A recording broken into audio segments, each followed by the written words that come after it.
السلام علیکم guys, welcome back to another video of twins every. آج کی ویڈیو کا جو ٹاپک ہے وہ ہے مونسون میں برڈز کی کیسے کیئر کریں، care of birds in monsoon.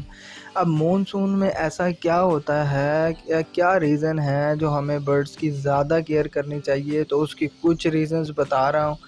Monsoon میں سب سے پہلے بارشیں بہت زیادہ ہوتی ہیں، جس کی وجہ سے ہیومیڈیٹی لیول 80 to 90% تک پہنچ جاتا ہے۔ جب اتنا زیادہ ہیومیڈیٹی لیول ہو جاتا ہے تو برڈز میں آئی انفیکشن، آنکھوں کا مسئلہ بہت زیادہ ہو جاتا ہے۔ اس کے علاوہ کبھی آپ ٹرے کو دیکھیں اپنے مونسون کے موسم میں، تو اس میں فنگس یعنی پھپھوندی فنگس لگنا شروع ہو جاتی ہے۔ اب فنگس والا دانہ یا فنگس والا سافٹ فوڈ جب برڈ کھاتا ہے تو اس کو خود فنگل انفیکشن ہو جاتا ہے، اور برڈ بہت زیادہ کھینچ کے سانس لے گا، اس کو جو ہے ریسپیریٹری ایشوز، اس کو سانس کے مسئلے بہت زیادہ ہو جاتے ہیں۔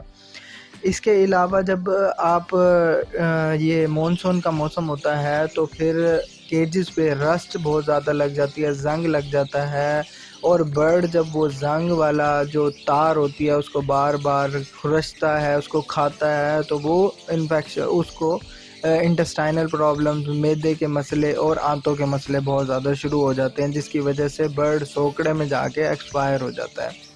تو کچھ پوائنٹس میں بتانے لگا ہوں، کچھ 3-4 پوائنٹس ہیں جس سے آپ جو ہے مونسون میں اپنے برڈز کو بہت زیادہ بچا سکتے ہیں، کافی حد تک آپ کا نقصان ہونے سے بچ سکتا ہے۔ سب سے پہلے جو ہے آپ نے کیجز کی صفائی کا بہت زیادہ خیال رکھنا ہے۔ جو ٹریز آپ 1 ہفتے 2 ہفتے بعد صاف کرتے تھے، ان کی ڈیوریشن جلدی کر دیں، یعنی 2 دن 3 دن بعد آپ ٹرے واش کریں، اور اگر واش نہیں بھی کر سکتے تو سمپل اس کو جو ہے جھاڑ دیں۔ اگر پانی اس میں آپ کی چھت ٹپکتی ہے یا آپ کا آؤٹ ڈور سیٹ اپ ہے اور آپ کی ٹریز میں پانی چلا جاتا ہے تو اس پانی کو جو ہے آپ نکال دیں۔ بہتر یہی ہے 2 دن بعد آپ ٹرے واش کر لیں۔ اگر آپ دیکھتے ہیں کہ 1 دن میں ہی پانی زیادہ ہو گیا ہے تو اس ٹرے کو واش کر دیں اور دوبارہ اس ٹرے کو لگا دیں۔ اس کے علاوہ آپ کچھ اینٹی سیپٹک میئرز بھی کر سکتے ہیں، جس میں برومو سیپٹ، سیگوان، کچھ ایسے لیکوڈز آتے ہیں پولٹری کے ہیں جو اینٹی سیپٹک ہوتے ہیں، جو آپ جو ہے کیج میں اور ٹرے میں اس کا سپرے کر سکتے ہیں۔ اس سے یہ ہوگا کوئی بھی برڈ میں انفیکشن، بیکٹیریل، وائرل، فنگل کچھ بھی نہیں آئے گا۔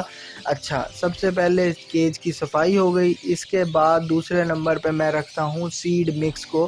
آپ سیڈ مکس روزانہ کی بیس پہ چینج کریں، گیلا دانہ کبھی نہ دیں۔ اگر دانے میں کچھ جالا لگ گیا ہے یا آپ کو ایسے لگ رہا ہے کہ دانہ گیلا ہے تو اس کو ہوا میں، اگر بارش ہو رہی ہے تو کمرے میں ایک چارپائی بچھا کے اس پہ پنکھا چلا کے آپ دانے کو پھیلا دیں اور خشک کروائیں۔ دانے میں سے ہوا نکلوائیں گے، دانہ خشک ہو جائے گا، پھر اس دانے کو دیں۔ گیلا دانہ بالکل نہ دیں، گیلے دانے میں بہت زیادہ فنگل گروتھ جلدی ہوتی ہے، جس کی وجہ سے برڈ میں انفیکشن کے چانسز بہت زیادہ ہو جاتے ہیں۔ روزانہ کی بیس پر تھوڑا تھوڑا دانہ دیں، اتنا دانہ دیں کہ جو ہے وہ برڈ بہت زیادہ دیر اس کو رکھے نہ، گیلا نہ ہو اور اسی وقت کھا لے۔ اس کے علاوہ آپ نے اگر سافٹ فوڈ رینی سیزن میں، مونسون کے سیزن میں دینا بھی ہے تو 1-2 دن چھوڑ کر دیں، اور اس کے علاوہ بہت زیادہ کم مقدار دیں، کیونکہ دیکھیں آپ بریڈنگ تو کروا نہیں رہے۔ جب بریڈنگ نہیں کروا رہے، کوئی بچہ نہیں ہے، تو آپ کا بڑا ایڈلٹ جو پیئر ہے وہ سیڈ مکس پر زندہ رہ سکتا ہے، اس کو کوئی بھی مسئلہ نہیں ہوگا۔ لیکن اگر آپ سافٹ فوڈ زیادہ عرصے تک، زیادہ دیر تک ادھر پڑا رہنے دیتے ہیں تو اس میں انفیکشن کے چانسز بہت زیادہ ہوتے ہیں، کیونکہ فنگل انفیکشن سب سے زیادہ کامن ہے جہاں پہ ہیومیڈیٹی زیادہ ہو، ڈیمپ انوائرمنٹ ہو، تو وہاں پہ ہیومیڈیٹی بہت زیادہ ہو تو فنگل انفیکشن کے چانسز زیادہ ہوتے ہیں۔ اس کے علاوہ آپ اپنے شیڈ میں وینٹیلیشن کا بہت زیادہ پراپر خیال رکھیں۔ اگر شیڈ انڈور ہے تو اس میں کھڑکیاں وغیرہ کھول کے ایگزاسٹ چلا دیں، اور جو ہے شیڈ میں بالکل بھی ایسے پانی اور نمی نہ ہو۔ اس کے علاوہ اگر ایسی چیزیں ہوتی ہیں تو آپ کے کیجز کو بھی زنگ لگ جاتا ہے، جس کی وجہ سے کیجز کی ڈیوریشن، ان کی ہاف لائف بھی کم ہو جاتی ہے۔ ایگزاسٹ فین نہیں ہے تو آپ جو پیڈسٹل فین ہوتا ہے اس کو الٹی سائڈ پہ کر کے وہ بھی یوز کر سکتے ہیں۔ تو مونسون میں برڈز کا تھوڑا زیادہ خیال رکھیں، اپنے برڈز کا خیال رکھیں، اپنا خیال رکھیں۔ اس کے ساتھ اپنی ویڈیو کو ختم کریں گے۔ آپ اس چینل کو بہت زیادہ لائک، شیئر اور سبسکرائب کریں۔ اللہ حافظ، اللہ آپ کا حامی و ناصر ہو۔